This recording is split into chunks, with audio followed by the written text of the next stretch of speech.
십자가 곤병되어서 예수를 따를 때 무서워하는 마음으로 주 모른 채 할까. 나의 주 그리스도 나를 사랑했으니 나 십자가를 벗어도 저멸류관쓰리.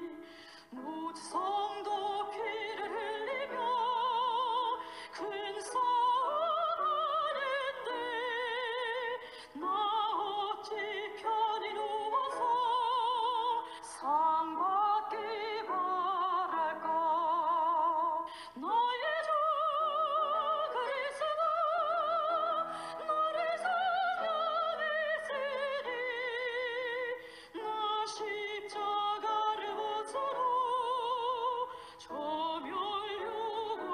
저멸류관쓰리. 이 죄악 많은 세상에 수많은 원수들 날 유혹하고 해치나 내 주만 따르리. 나의 주 그리스도 나를 사랑했으니 나 십자가를 벗어도 저멸류관쓰리.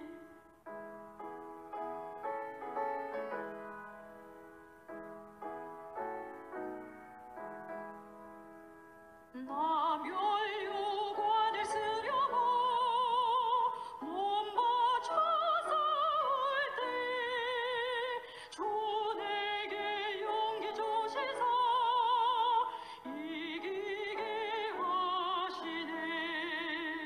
나의 주 그리스도 나를 사랑했으니 나 십자가를 벗어도 저멸류관쓰리. 승리의 그날 이르러 십자가 분명돼 개가를 불러 영광을 주님께 돌리리. 나의 주 그리스도 나를 사랑했으니 나 십자가를 벗어도 저멸류관쓰리. 하나님께서 우리에게 주신 말씀은 사도행전 11장의 말씀입니다. 사도행전 11장 중에서도 19절과 26절의 말씀을 함께 봉독합니다. 그때 스데반의 일로 일어난 환난으로 말미암아 흩어진 자들이 베니게와 구브로와 안디옥까지 이르러 유대인에게만 말씀을 전하는데 그 중에 구브로와 구레네 몇 사람이 안디옥에 이르러 헬라인에게도 말하여 주 예수를 전파하니 주의 손이 그들과 함께 하심에 수많은 사람들이 믿고 주께 돌아오더라. 예루살렘 교회가 이 사람들의 소문을 듣고 바나바를 안디옥까지 보내니 그가 이르러 하나님의 은혜를 보고 기뻐하여 모든 사람에게 굳건한 마음으로 주와 함께 머물러 있으라 권하니 바나바는 착한 사람이요 성령과 믿음이 충만한 사람이라. 이에 큰 무리가 주께 더하여지더라.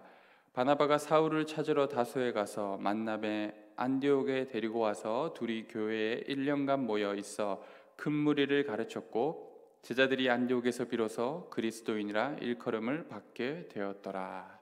이는 하나님의 말씀입니다. 사도행전 11장에는 특별한 교회가 등장합니다. 사도행전의 진짜 주인공이라고 할 수 있는 바로 안디옥 교회입니다. 주인공이라고 하면 출연하는 다른 조연들보다 특별한 점들이 있어야 하겠죠. 안디옥 교회가 등장하기 전까지는 예루살렘 교회가 사도행전의 주 무대가 되었었습니다. 그럼 그보다 더 뛰어난 안디옥 교회는 예루살렘 교회와 어떤 차이를 보이고 있을까요? 다시 말하여서 안디옥 교회는 예루살렘 교회의 어떤 한계들을 뛰어넘는 더 나은 교회라고 말할 수 있을까요? 우리는 현재의 교회를 향해서도 동일하게 이러한 한계들을 뛰어넘는 교회가 되어야 한다라고 말해야 할 줄로 믿습니다. 한계를 넘어서라. 어떤 한계를 넘어서야만 할까요? 먼저 공간의 한계를 넘어서는 교회가 되어야 합니다. 장소나 지역이라고 말할 수도 있겠죠. 예루살렘 교회는 이스라엘이라는 지역의 한계를 넘어서지 못하는 교회였습니다. 사도행전 1장 8절의 미션은 이루어져야만 합니다. 유대 온 땅과 사마리아와 땅끝까지 교회는 확장되어야만 합니다. 지역의 한계를 넘어서기 위해서는 흩어져야만 합니다. 오늘 우리가 읽은 말씀은 안디옥 교회의 탄생의 배경이 예루살렘 교회의 환난과 흩어짐으로 시작되었음을 알게 됩니다. 자발적으로 흩어지지 않고 자꾸 모이기만 하면 하나님께서 직접 흩으시기도 합니다. 꽃이라는 것은 식물의 가장 최종적인 완성이라고 할 수 있죠. 그런데 그 꽃을 피우기 위해 식물은 얼마나 많은 날들을 노력할까요? 그런데 환경이 척박하고 물이 부족할수록 식물은 꽃을 더 열심히 아름답게 피어 올립니다. 그 이유는 꽃을 통해 더 나은 번식을 이루어 살아남으려고 하는 의지 때문입니다. 교회를 향한 환난은 당장에는 두렵고 고통스러운 일이겠지만 하나님 나라를 위해 교회의 복음 전파를 위해서는 필요한 하나님의 특단의 조치라고 할 수도 있습니다. 예루살렘의 3,000명 또 그 이상 자꾸 모여서 성을 쌓는 게 중요한 것이 아니라 땅끝까지 복음을 전하는 사명을 이루어야만 합니다. 로마 제국 당시 가장 큰 도시로는 로마와 알렉산드리아가 있었습니다. 그 두 도시가 1위와 2위를 차지하였다면 그 다음으로 세 번째 가는 도시가 바로 안디옥이었습니다. 하나님께서는 선교의 교두보로 삼을 만한 도시로 안디옥을 선택하셨습니다. 실제로 이 안디옥 교회는 걸출한 선교사 바울과 바나바를 통하여서 전 세계로 뻗어나가 선교하고 개척하는 선교의 전초기지 역할을 감당하게 됩니다. 안디옥은 지형적으로도 이스라엘 지역과 또 다른 이방들을 품을 수 있는 좋은 위치에 지리적으로 있었기 때문입니다. 공간과 지역의 한계를 넘어서 확장하는 교회가 되어야만 합니다. 어쩌면 그것은 교회가 반드시 갖추어야 할 사명과도 같습니다. 교회 안을 떠나 밖으로 나가야 합니다. 익숙한 예배당과 교회 마당만이 아닌 새로운 공간, 새로운 장소, 더 큰 영역으로 확장되어야만 합니다. 코로나로 인해 모든 교회들은 이제 인터넷이라는 공간의 새로운 바다로 확장되어져 가고 있습니다. 선교 지향적인 교회는 장소, 성전에 매이지 않습니다. 공간의 한계를 자꾸만 뛰어넘어 복음을 전하는 그런 교회가 되어야 할 줄로 믿습니다. 두 번째로 대상의 한계를 넘어서야만 합니다. 오늘 말씀에서는 흩어진 사람들이 안디옥까지 이르러 유대인들에게만 말씀을 전하였다라고 이야기합니다. 그런데 또 어떤 사람들은 헬라인에게도 복음을 전하였습니다. 결과는 어떻게 되었습니까? 성령님은 주의 손은 누구와 함께 하셨습니까? 바로 새로운 대상을 찾은 그들에게 놀랍게 역사하셨습니다. 유대인들에게만이 아닌 헬라인에게도, 이방인에게도, 죄인에게도 아무에게나 복음을 전해야만 하는 것이죠. 교회는 새로운 대상을 끊임없이 찾는 시도와 도전이 필요합니다. 우리 교회는 지역적으로 보았을 때 어린아이들이 많이 없는 동네에 위치하고 있습니다. 하지만 역발상으로 다음 세대를 위한 적극적인 목회를 해볼 수도 있지 않을까요? 아이들이 많이 없어 아이들을 키우는 부모님들 입장에서는 자신들을 위한 교육이나 서비스가 없어서 답답한 사정일 텐데 저희 교회가 그러한 목표를 가지고 다음 세대를 무엇보다 우선하여 품고 섬길 수 있지는 않을까요? 저희 교회 근처에는 또 대학이 참 많습니다.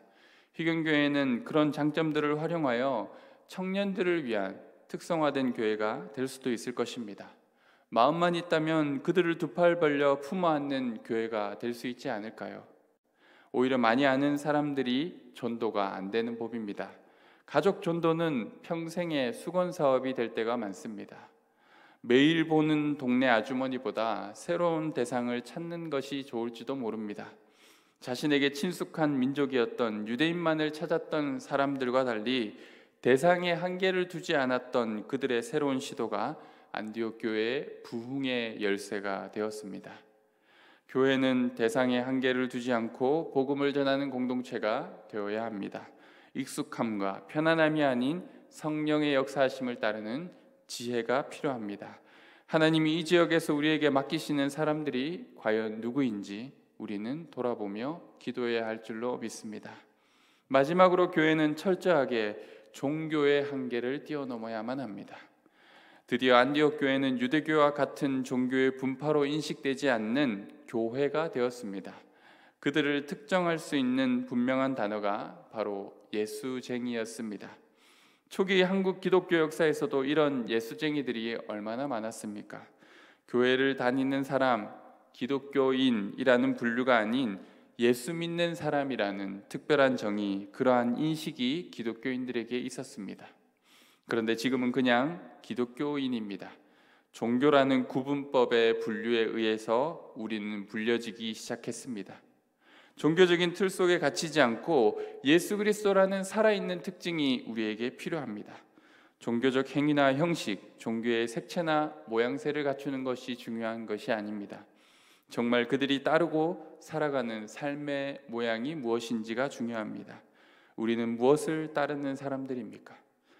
우리의 삶 속에 그리스도는 보여지는 것입니까?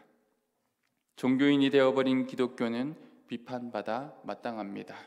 우리는 사회 속에서 그리스도인이 되어야 할 줄로 믿습니다.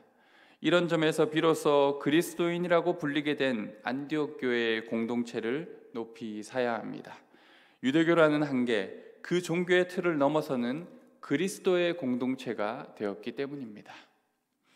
결국 믿지 않는 사람들에게 보여질 그리스도인의 선교와 복음은 삶입니다. 우리가 얼마나 교회를 열심히 다니는지, 그리고 거기서 얼마나 열심히 예배를 드리는지, 헌금을 얼마나 하는지는 아무도 관심이 없습니다. 우리의 일상 속에서 예수 믿는 사람이라면 어떤 정체성을 보이는지에 대해서 관심을 둘 뿐입니다. 우리 휘경교회는 과연 이 지역에서 어떤 모습으로 기억되고 있을까요? 적어도 이곳에 모이는 우리들을 세상 사람들은 어떤 이미지로 보고 있을까요? 저희 교회가 안디옥 교회처럼 그리스도인들이 모인 공동체로 보여지기를 소망합니다. 이처럼 안디옥 교회는 여러 한계를 뛰어넘어 복음의 역동성을 갖춘 진정한 교회다운 모습, 사도행전의 주인공 교회다운 면모를 보여주고 있습니다. 우리는 어떤 한계를 품고 살아가고 있을까요? 우리 교회는 과연 어떤 한계들로 제한되어 있을까요? 내가 걷고 생활하는 환경, 공간의 한계는 얼마나 협소한지 다시 한번 생각해 보게 됩니다. 그리고 우리 교회가 사역하는 공간이라는 것이 얼마나 좁고 제한적이었는지 돌아보게 됩니다. 그런 공간의 한계를 넘어서는, 성전이라는 건물의 틀을 넘어서는 복음의 확장을 이루어내는 교회가 되어야 할 줄로 믿습니다. 내가 친숙하고 익숙하게 여기는 관계의 영역은 또 얼마나 지엽적입니까? 매번 만나는 사람만 만날 뿐 새로운 만남을 통해 복음의 역사, 영혼의 구원을 이뤄내는 일들이 우리의 삶 가운데 일어나고 있습니까? 축소된 삶과 관계의 울타리 속에 갇혀 있지는 않습니까? 하나님은 이미 우리 휘경교회에 품으라고 주신 사람들이 분명히 있는데 저희들만의 관계와 교제 속에서 만족하고 있지는 않습니까? 큰 대학이 네 군데나 있는 이곳에서 다음 세대의 소망이 절실히 필요한 이 시대 가운데 우리는 과연 누구를 향하여 나아가야 할까요? 주님의 손은 과연 어떤 사람들과 함께 하셔서 전도의 열매를 맺게 하실까요?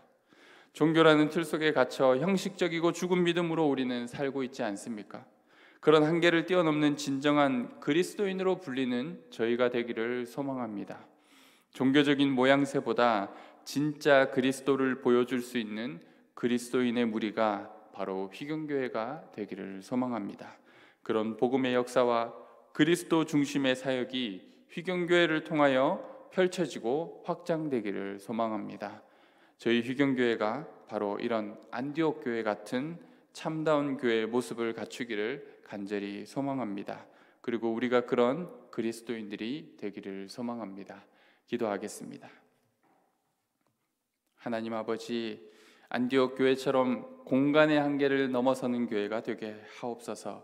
좁은 우리의 우물을 벗어나 무한히 확장하고 새로운 지역을 개척하는 선교 지향적인 복음의 공동체가 되게 하옵소서.